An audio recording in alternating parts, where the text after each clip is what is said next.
ایک صاحب سے میں نے کہا کہ جناب وہ 2000 ریال لگ گیا تو کیا کرنا ہے؟ کہنے کوئی مسئلہ نہیں، پاسپورٹ نواں بنوا لو، گنجائش ہے، یعنی ہر شے کا حل ہے۔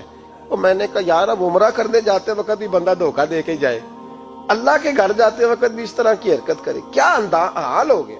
ہر چیز کا لوگوں نے حل نکال لیا، ہر چیز کا لوگوں نے سٹائل بنا لی۔ ایسا نہ کریں، یہ درست نہیں۔ احمد رفو گر کہنے لگا اس طرح سیوں گا کہ پھاڑنے والے کو بھی پتہ نہیں۔ ان کا پیسے لے یار تو سی دے۔ اس نے سی دی، اگلے شام ہی لا کے بچھا دیا گدا۔ تیسرے دن بادشاہ سلامت آئے، آ کے پہلی نظر گدے پہ ڈالی، اس نے بلایا سب ملازمین کو، کہا کس نے سیا ہے؟ کہا جناب کیا ہوا؟ کہا یہ پھٹا ہوا تھا۔ کس نے؟ کہا نہیں پھٹا ہی نہیں۔ وہ کہنے لگے بنو بات، میں خود پھاڑ کے گیا تھا، تو بتاؤ صحیح سیا کس نے ہے؟ کہا جناب آپ پھاڑ کے گئے تھے تو بتایا کیوں نہیں؟ فرمانے لگے اسی لیے تو بتایا نہیں تھا کہ تم خود تحقیق کر لو، بلاؤ بتاؤ سیا کس نے۔ تو بلا لیا، احمد رفو گر آ گیا۔ اس کو جب بلا کے سامنے بادشاہ کھڑا کیا، کہا بھئی تم نے سیا ہے؟ کہنے لگا حضور آپ کے سارے ملازم کٹھے ہو کے آئے تھے، میری غلطی کوئی نہیں۔ کہا نہیں یار تو بڑا کاریگر ہے، میں نے اپنے ہاتھ سے پھاڑا تھا پر مجھے بھی نہیں پتا چل رہا کہاں سے پھٹا تھا۔ اچھا یہ بتا یہ تھیلی جو ہے یہ بھی تو نے سی تھی؟ اس نے کہا جی آپ کے خادم کا ہی کارنامہ ہے، وہ فلانے علاقے کے قاضی صاحب آئے تھے، اس میں سے ہیرے نکال کے تو کھوٹے سکے بھرے تھے، تو مجھے بھی تھوڑا سا حصہ ملا تھا۔ محمود نے سارے گواہ بھی اکٹھے کر لیے، ثبوت بھی اکٹھے کر لیے۔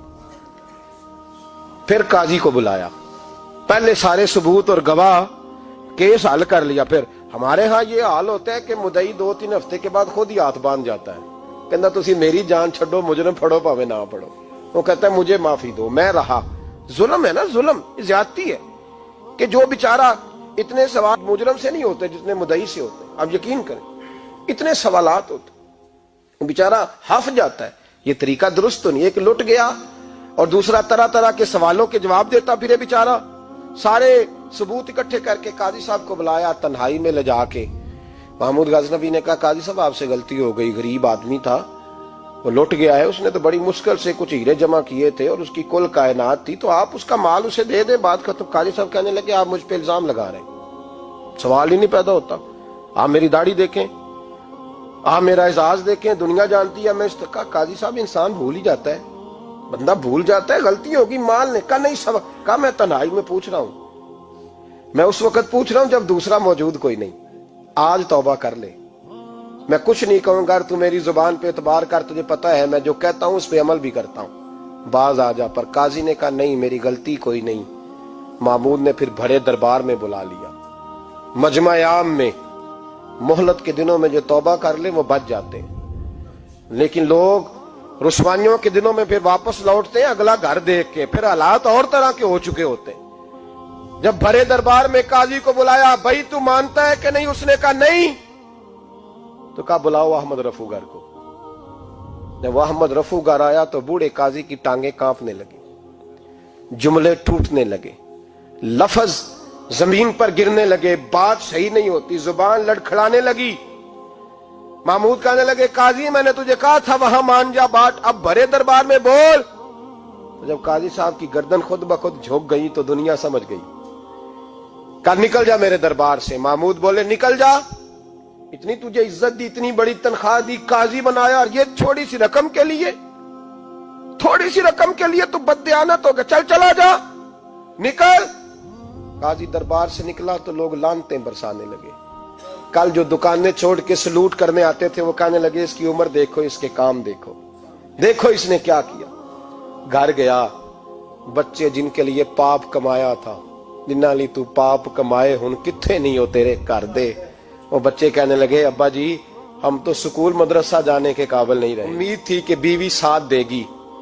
وہ کہنے لگی میں میکے کیسے جاؤں گی، گلی کی عورتیں طرح طرح کی باتیں بناتی ہیں۔ اور بھائی کامیابیوں کے بڑے سربراہ ہوتے ہیں، کوئی کامیاب ہو جائے تو سارے کہتے ہیں میری سپورٹ سے ہوا ہے، ناکامیاں ہمیشہ یتیم ہوتی ہیں، ناکامیوں کا کوئی سربراہ نہیں ہوتا۔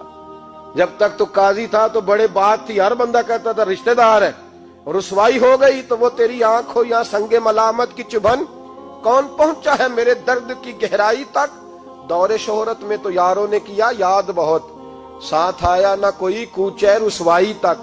اور میاں صاحب کہنے لگے ساری عمر ہی آٹا گد ہے، میں لکھاں کیتے نہیں پیڑے، اب وقت آیا ہی تے محمد بخشا کوئی نہیں ہوں بیٹھا نیڑے، حالات ہی بدل گئے۔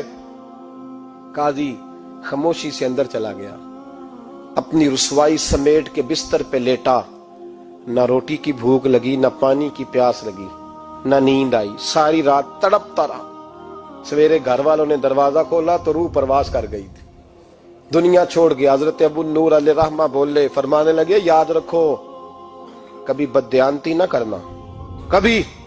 یہ تو محمود غزنوی کی عدالت تھی، قیامت میں رب کریم کی عدالت لگے گی۔ اور فرمایا وہاں تو گواہی دینے والا احمد رفو گر تھا، قیامت میں تو تمہارے اپنے ہاتھ پیر گواہیاں دیں گے، ہمارا اپنا وجود گواہی دے گا۔ اور فرمایا یہاں تو لانتے دنیا دار برساتے تھے، وہاں فرشتے ہوں گے۔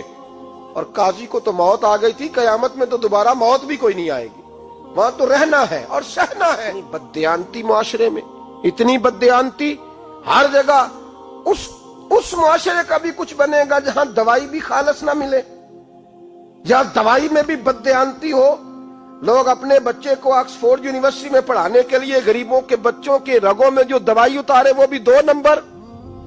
اتنا بڑا بھی کوئی بددیانت معاشرہ ہوتا ہے کہ لوگ یہاں تک دھندا کریں، یہاں تک کہ لوگ لوگوں کی زندگیوں سے کھیل جائیں اور ہمیں احساس تک نہ ہو کہ کوئی مر جائے گا، کوئی ڈوب جائے گا، کیا بنے گا۔ اور جس نے وہ اپنی رجسٹر کی دوائی کی، اس نے 2-4 لاکھ روپیہ لیا اور اس نے یہ نہیں سوچا کتنے انسان میری وجہ سے مریں گے۔ قتل صرف یہ تو نہیں ہوتا گولی مار کے مار دینا، لوگوں کی زندگیوں سے لوگ کھیل جاتے ہیں، لوگ تباہی کر جاتے ہیں، لیکن بددیانتی سے باز نہیں آتے۔ میرے رسول پاک علیہ السلام کے غلاموں، نبی پاک صلی اللہ علیہ وسلم نے ذرا سی بددیانتی، اور صحابہ کا یہ مزاج تھا، اتنی سی بھی کبھی ان سے غلطی ہوتی تو تڑپ